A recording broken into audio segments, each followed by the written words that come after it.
I go live? I don't know. I tried it before and I failed miserably. I just want to see. I guess I'm practicing to see if this would ever be a good venue, a good way to share information.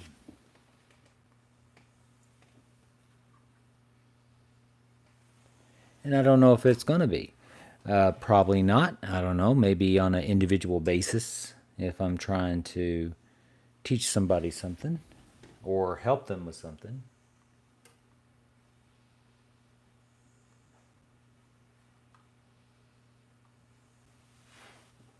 Let's see.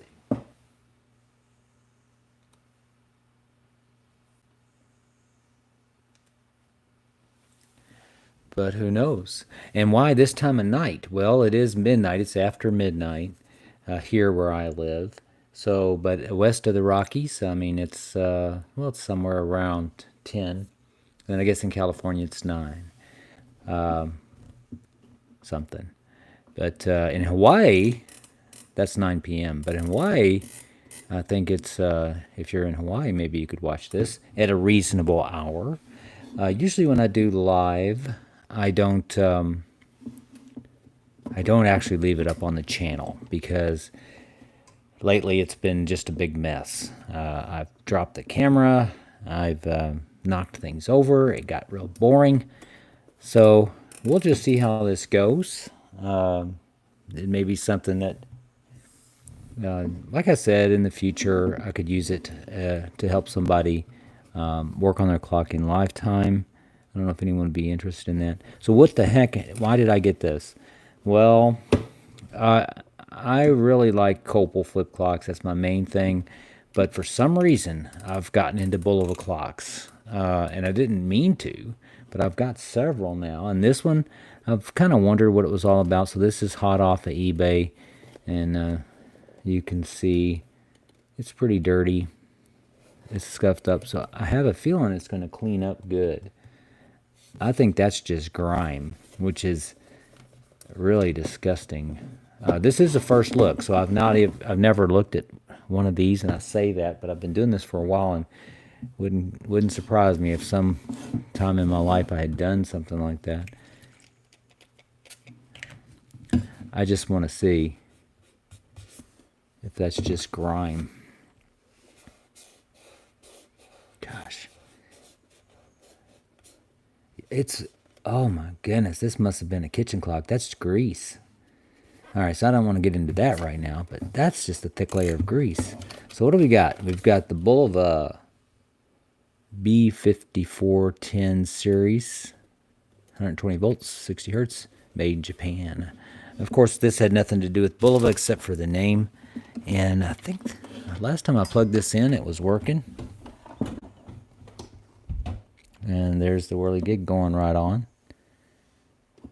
All right, so how do you get in this sucker?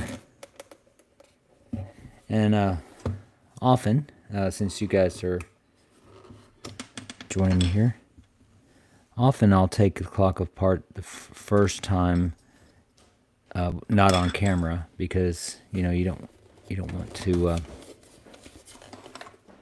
look too much like you don't know what you're doing. So it looks pretty clear that these are mechanism screws, and I would hope this just takes the front off.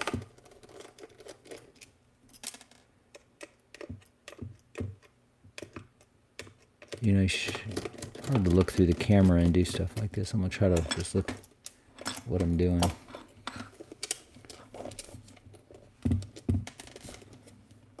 I would hope this, yeah, there we go. That's pretty straightforward.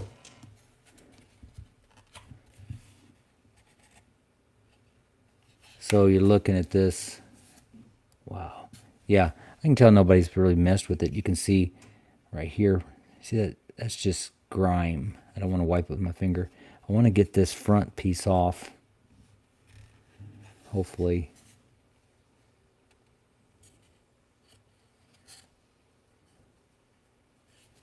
But I don't want to break it on camera. I want to break it off of camera. So when I get something like that, you can see some. I really don't want, yeah, that's for that. I really don't want to cause any trauma here, and I believe it's been glued in. So we're going to have to try to clean that out, and hopefully I'll get lucky. And what I usually do is use ammonia, like Windex, water down ammonia, and then soap and water, and just shake that around really good. The ammonia will melt that or dissolve that. I call it electronic smoke. It'll dissolve that, and then hopefully the soap and water gets down in there and cleans all that without me having to break into this. Like I said, I believe they've glued this.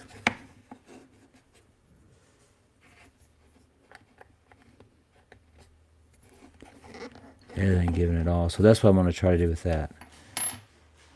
Try to get that clean. Then after I do the soap and water, I'll follow it with distilled water several times. Now you see this paint. It's a chrome paint. It's not. And the thing about that is, just because a little is good, a lot's not. So yeah, it's shinier here, and you can see it's paint. And it could be. You can do. What do they call that? Where you coat stuff electronically. Oh, don't know. Anyway, strong ammonia will often melt that right off. So Windex is all I do, and then I rinse it. I wash it, and then I rinse it. But again, that's going to get that off without having to wipe it, hopefully. All right, so what else we got?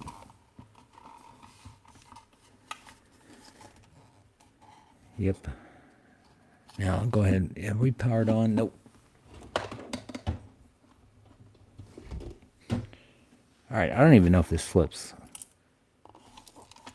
Oh, yay. I'm almost wondering what was making that noise. And that's broken. That's flip. So spring for probably this. Yeah. Nice to get that working again. Maybe super glue will take care of that.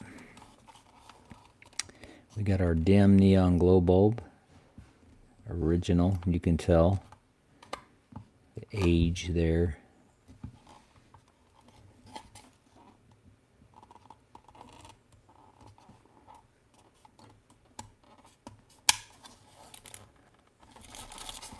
Is that all the garbage? All right, well, let's go ahead and get in here. Now, I do not advocate working on clocks when they're powered on, but I do it all the time. I have never, and I'm going to say this, and people tell me not to say it, I've never been shocked by a flip clock, ever.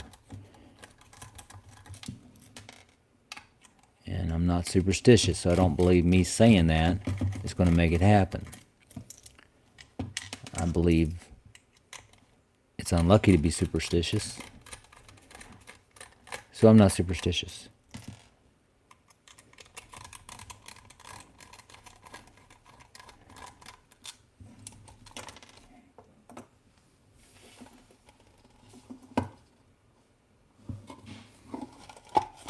So it's not really funny to be messing with live equipment that's live, because they're right there. So you see, right there is the transformer. It looks like the wires are sealed though, but this is 120 volts, and you can get killed with 120 volts. Now you can also survive it. I got hit. I've been hit, and a lot of people who work around power tools have gotten shocked with that kind of voltage, and boy, it gets your attention. It's strong enough to where I grabbed two things. I was a kid. It's a pole lamp and a fan, a big old honking fan, and that electricity went through me. I couldn't let go, and the only way I got loose was the pole lamp came down. All right.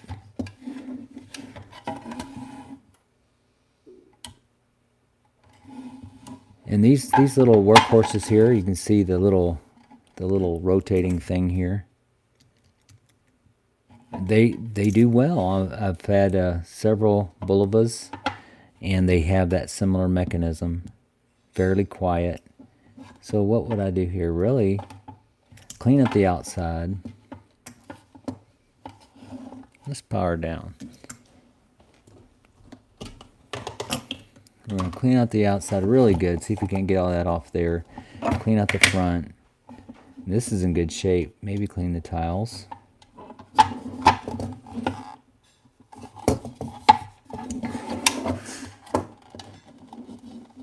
One of those.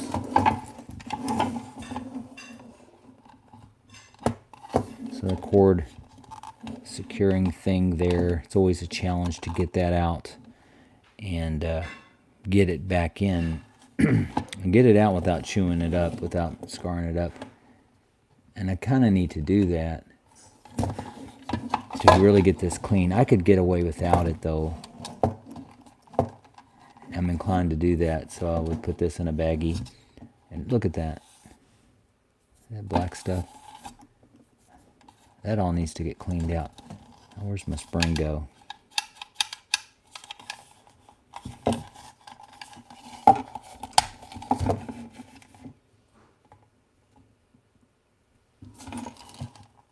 Oh.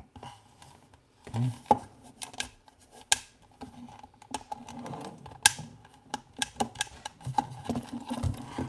Well. Yeah. You see that post there.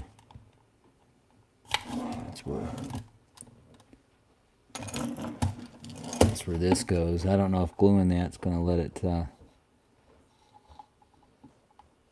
stick. If you're patient, super glue, you can get a good thing going on. All right, well, that's the weakest point, that little switch. I want to fix that.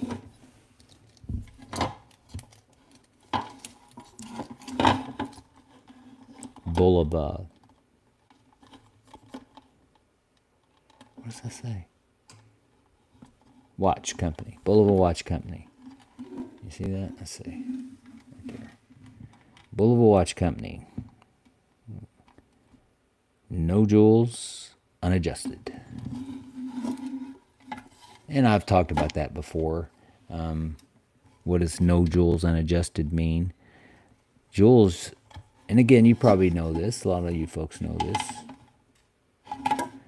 Jewels means that in the pivot points, which I guess would be, I don't really know if there would be, that at the pivot points have a sapphire that has a hole through them where the rods will go through to make it very sturdy. So you could have a jewel in there. Very slick, very mobile. Really wouldn't need a jewel in a clock like this. Because they did not expect them to last as long as they did. You can tell this one's got some wear and tear. That's one of the quick ways to tell. Not to mention the black bulb. This clock's run. It's been run for years, and you can see the scarring on the tiles there.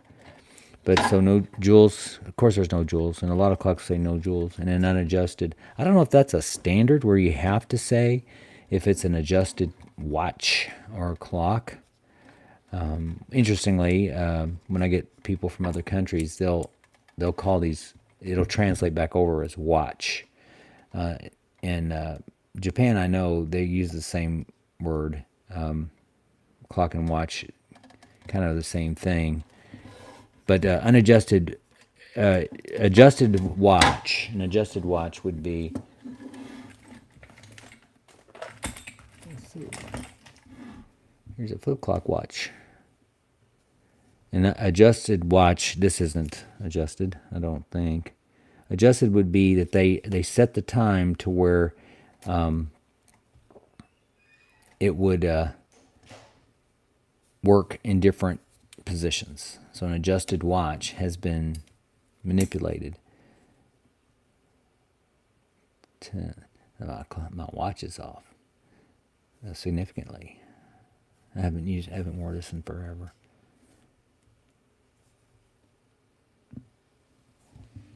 That's not what we're here for. So we've got some work ahead of us. This clock, I think it's going to clean up well. I hope I can get the spring working back on this, but I think it's going to clean up really well. You can see how dirty that is. This has never been worked on, which I love. I love to get a clock that's never been worked on.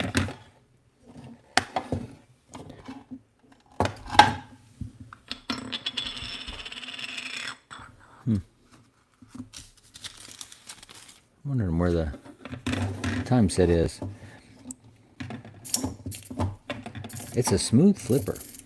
It's nice. All right, so we'll be looking for that. But like I said, I've got a side issue with Bulovas. I'm not sure how that happened.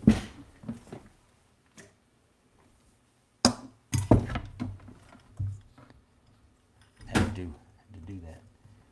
All right.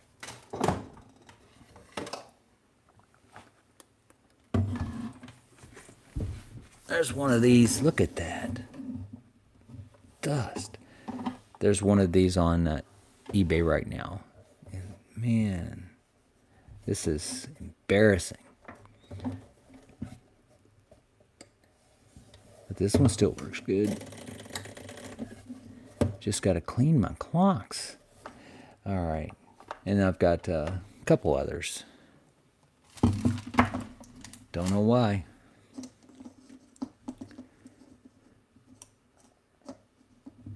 All right, so that's it for today. I just wanted to take a look at this Bulova and see, like I said, a first look. I've not had it open. Oh, there it is.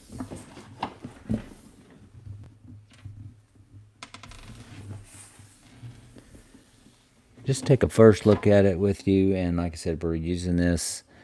I'm just practicing live streams to see if maybe there's going to be a reason for a live stream in the future.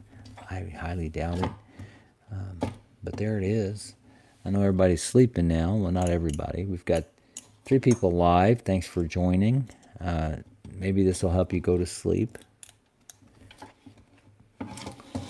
Personally, I don't think I get near enough sleep, and our hours around here are crazy. I work regular hours, you know, like 7:30 to 5:30. There's more to that, though. I have paperwork at the end of the day, and sometimes that, depending on the caseload, it can run to, hey, it switched over to Tuesday. That's cool.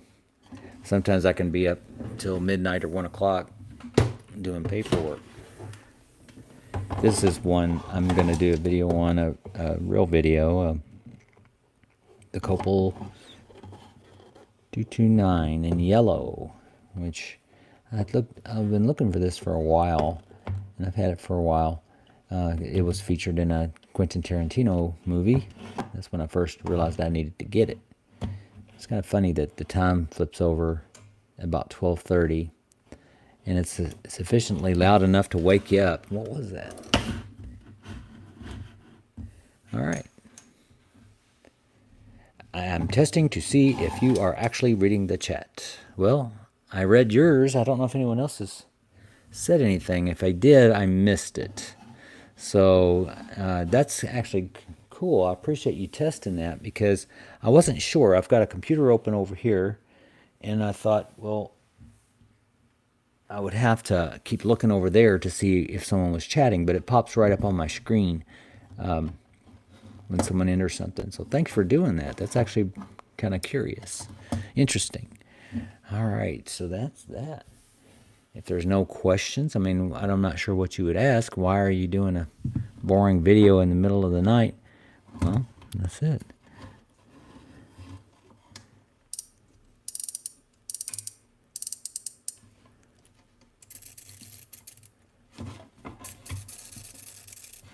Yeah, we got to replace this bulb. We've got some things to do. It's always interesting to see. Look how yellow that got.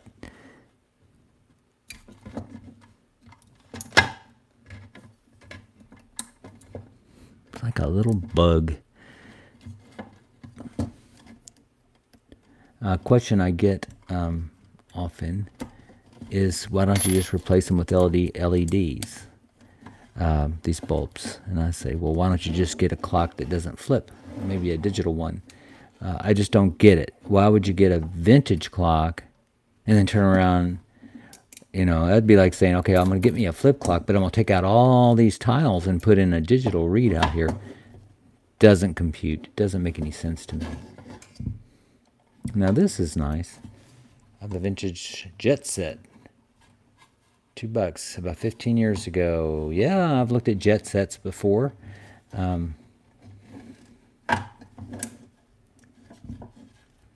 can't remember what model I've had. I've had a couple over the years, and they're in deep storage now, the jet set. They were always curious to me. They had a strange, a different kind of a look to them. So look at this. This is nice. This is what you like, because, wow, they did not skimp on, that's rare, that much cord. So if you wanted to, you could push this down and then reuse your tube.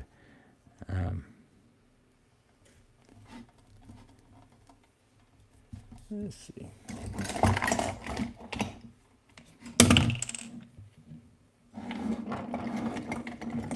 Should be more prepared.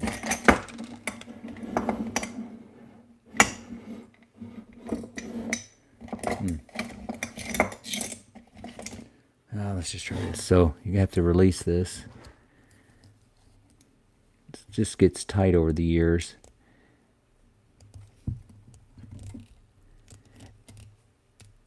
This is probably as hazardous as anything I do, because those could shatter and you could get some splinters of glass. There we go. So you can push that way on down. That's the way it should be. And then when you replace these, you're going to go ahead and replace both, your resistor and the bulb. So if you buy bulbs, you want to get them together.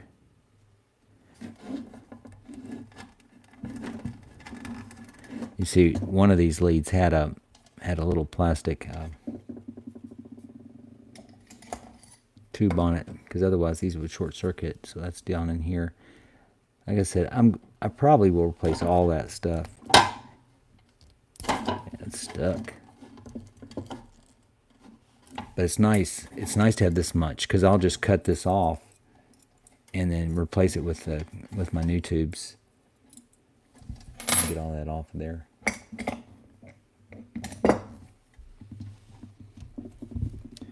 See how they crimped that on there.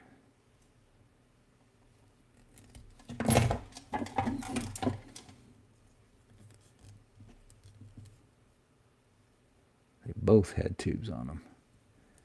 And this stuff's high rated, so it's high rated against burning and all that stuff. So that's good stuff. All right, so we got some work to do. I think tonight I may go ahead and glue this little post on there so that I can get my switch going.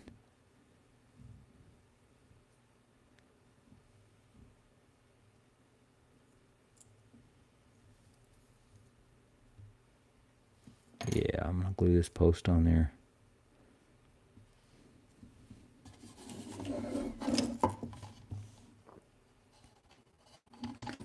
Sure.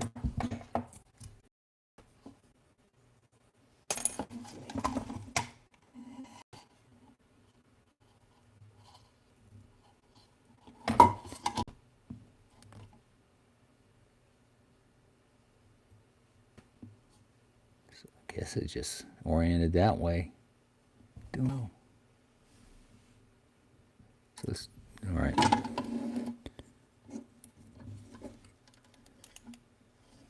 So we're gonna glue that on tonight. I don't know if it'll hold.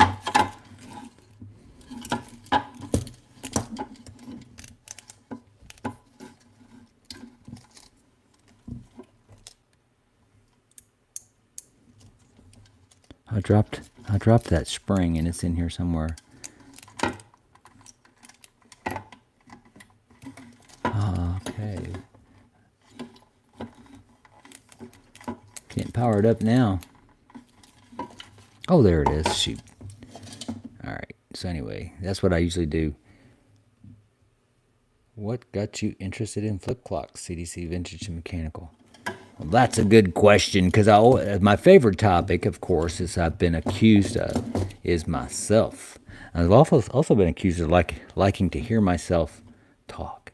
So yeah, that's a good question, and my goodness, do I remember that? So I was just sitting around watching an old video one day, and it was Groundhog Day, and I love that. I love that video. I love that movie, and so I was looking at that clock, and I guess that's just about 13 or 14 years ago, and I thought, man, that would be cool to have that clock.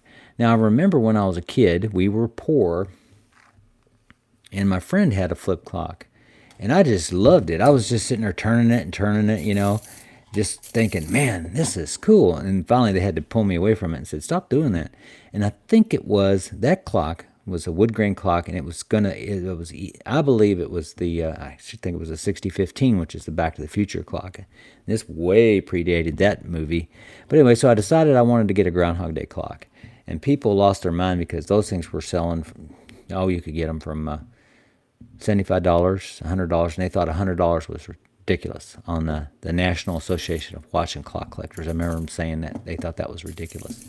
Of course, now they go for more than that, at least twice as much. So I started getting those, and I realized that the Groundhog Day clock, the RC6025, had the same internals as the RC6030, which was cheaper. So you could take a 6025, swap out the internals, and if you had one 6030 that was working, and get a really nice running Groundhog Day clock. And people were starting to get into that Groundhog Day clock in those days. So I thought, well, shoot, I'll just do this as a living, as a side hustle. So I have a bunch of parts from the 6025s and the 6030s. I think I've got 2 or 3.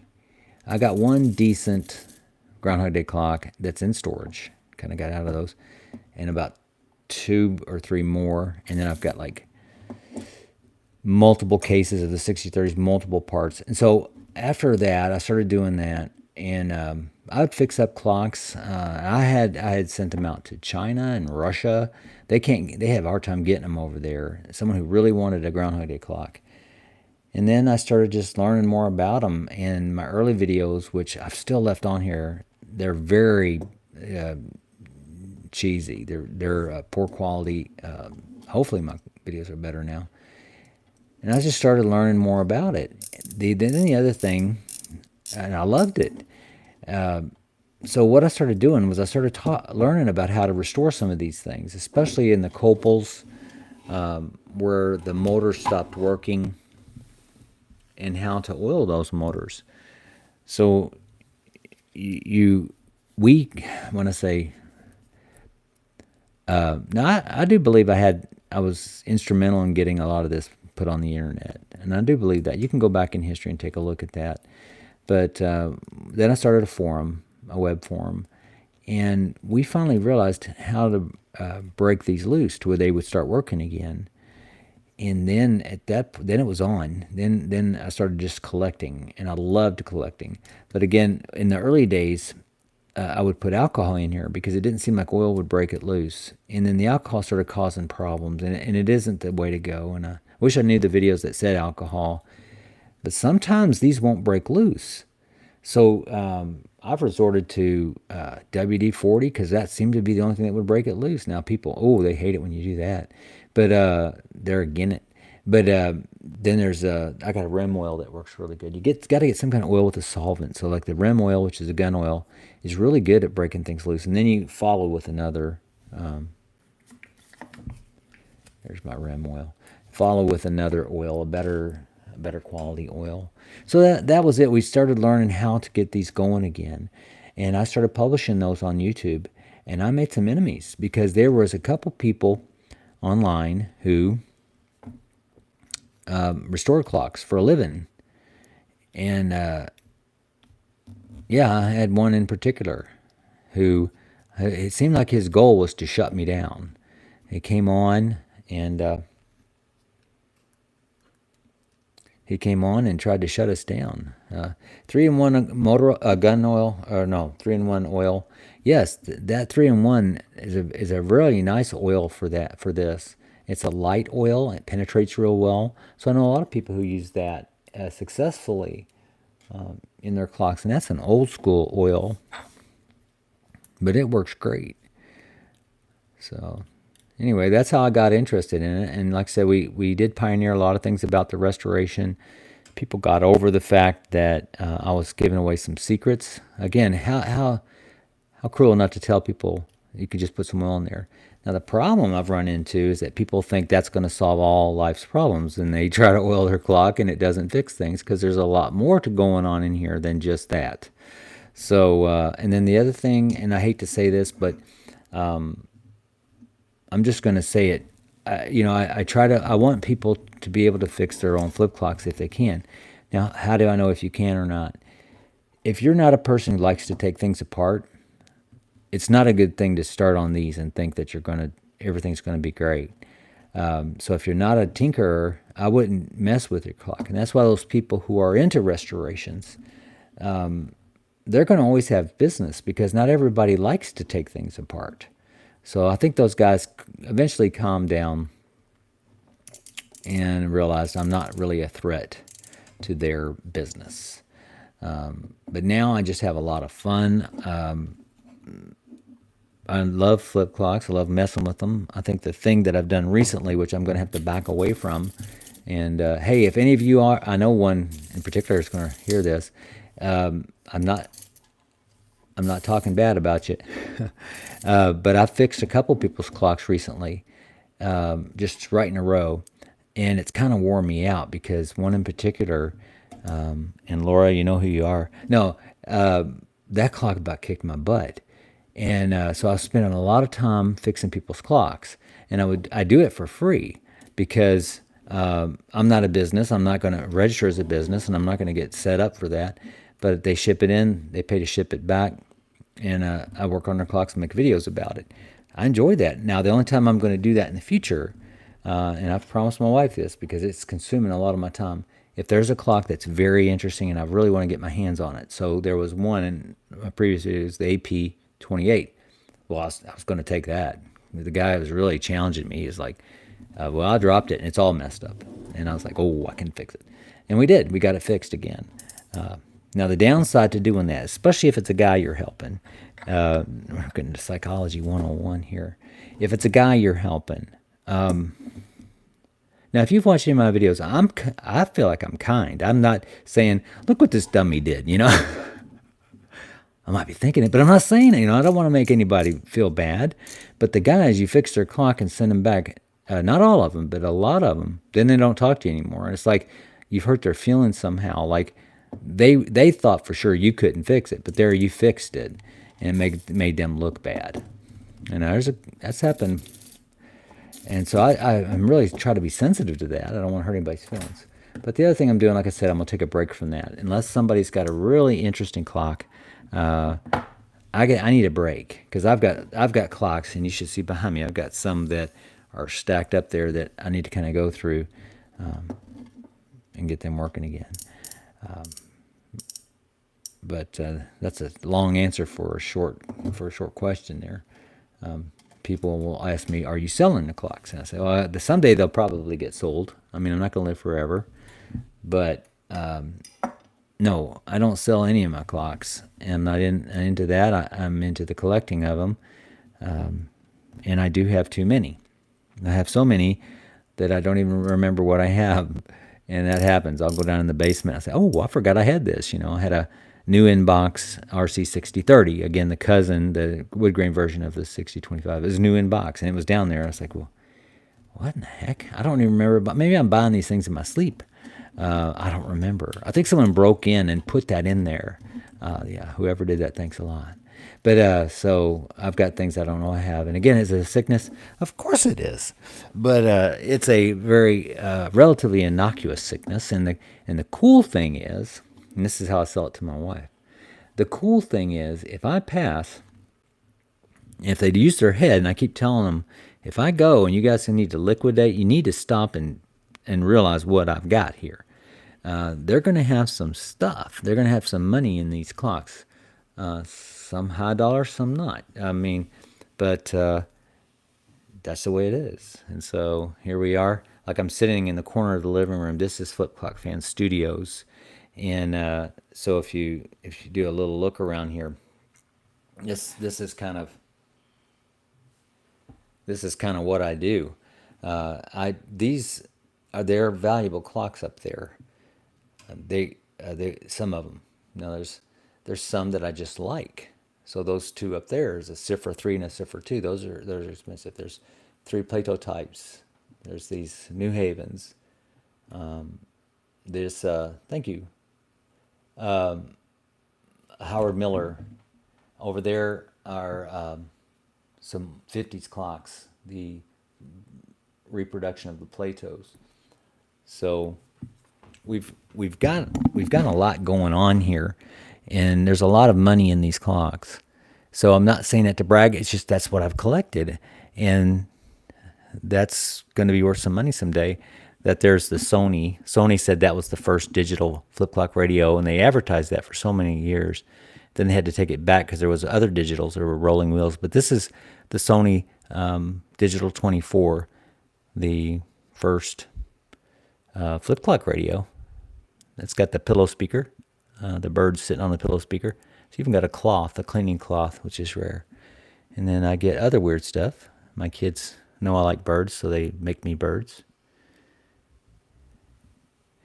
These are my 101s, some of my favorite clocks. Again, every one of these goes for quite a bit. And there's my Copal 228s. My another bird. My Seth Thomas. And I believe that's the only complete collection of Seth Thomas cube clocks. That's the 4 colors they came in. Took me years to get those. And then one of the best timekeepers I've got is this Coke clock. That's kind of what I look for to find what the actual time is. So that's that. And it's Flipclockfans Studios. Like I said, it's corner of the living room. It's kind of a mess, and I feel bad about it sometimes because I keep promising the wife I'm going to clean things up. It's not too bad, but it's kind of a wreck. So that's it. I've been on here a little while, and again, it was more for practice than anything. If there's any questions, please put them in the chat.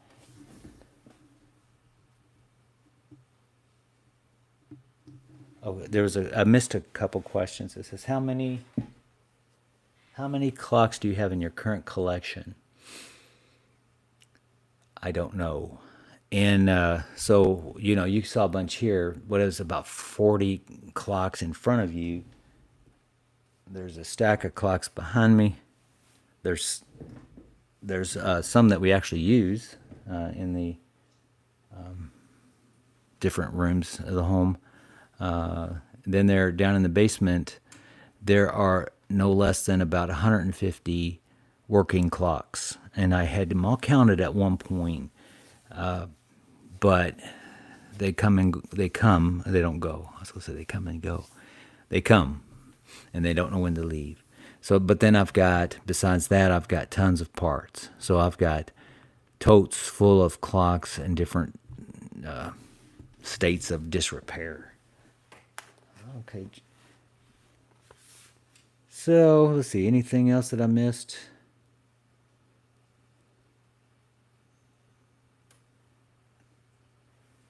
Okay. Well, I appreciate your comments. Yeah, I think it's a good collection, and the thing about collecting flip clocks is you can get too far into it. And I did it first. I collected everything that moved. I collected it, and you can't really do that because there's too many varieties. For example, Citizen had some flip clocks. I don't have any Citizen clocks, and you can't have them all. I mean, you just can't. So if you're into flip clocks or new to flip clocks, I'd recommend narrowing down your focus. Otherwise, you're just going to buy everything that hits your fancy, which worked for me. And again, when I started, things were a lot cheaper.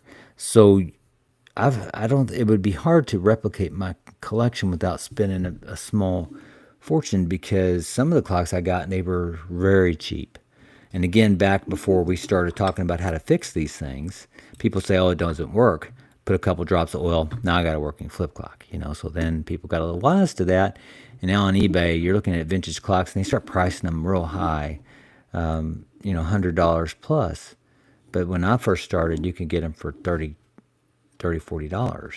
So that's kind of where that came from. But again, I appreciate everyone who stopped by and really appreciate the comments. It's really helped me kind of get used to this format. Hope it was interesting, at least somewhat. It's kept me busy until almost 1 o'clock in the morning. And I will be going to bed soon because I do have a real job, which I wish I didn't. But I have to make some money to pay for some of these things. So that's it. Well, thanks for that comment. I appreciate that. That's what I really like to do. That's my motivation, is to help people. I just like that. That's what I like to do. I think it's, and over the years, I've got to meet many different people from all over the world. Our members on Flipclockfans.com span the whole world. And we're talking every continent is represented. It's a small group of us who likes flip clocks, but it's a wide variety, and it's interesting. It's interesting to see what people like and that they're interested in the same things. I do have a job where I go into people's homes, and so I get to see all the things people collect. Never once have I seen someone else who collects flip clocks, not once. And I've been doing this current job, I've been in and out of people's homes for like the last 16 years. Now, I've seen collections of fishing poles, knickknacks. This one lady collected elephants. Anything that had an elephant on it, she collected. Everywhere your eye went, there was an elephant. Did to go into one house that had clocks, no flip clocks, but everywhere your eye landed was a clock. And at the hour, you had to stop talking because all of them would go off. So I just think that's fascinating. Well, anyway, I really appreciate you guys, and it's always nice to spend some time with you. And I don't know how to turn off the stream. Yeah, that's interesting. It's like I said, it's a small subset of people who get into these, but there's enough. But we're spread out. The coolness is spread out. All right, well, I'm going to shut this thing down. I do not know how to stop a live stream. We're going to find out in a minute. Unceremoniously terminate. So, hey, thanks for taking the time.